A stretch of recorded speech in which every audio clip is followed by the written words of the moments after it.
जो देना था, मैसेज जो देना था मैंने दे दिया।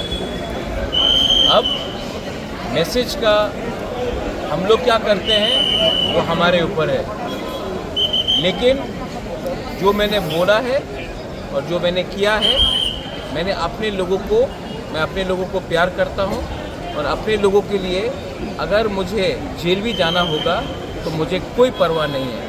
लेकिन जब तिपरासा को कोई धमकी देगा, हमको नौकर बनाने का कोशिश करेगा, तब तक मेरा फैमिली, मेरा दादा हो, मेरा परदादा हो, मैं हो, हम लोग हमेशा अपना तिपरासा के लिए आवाज़ उठाएगा। और मुझे किसी का परमिशन नहीं चाहिए कि अपना तिपरासा के लिए स्टैंड अप करने के लिए। বিরুদ্ধে নয়, যে আমার বিরুদ্ধে আছে উনি ত্রিপুরা আর ত্রিপুরারে তিপরাসারে ভালো চায় না।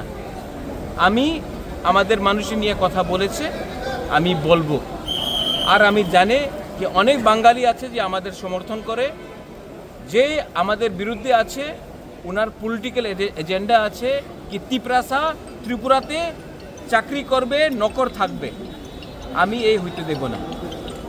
Thank you.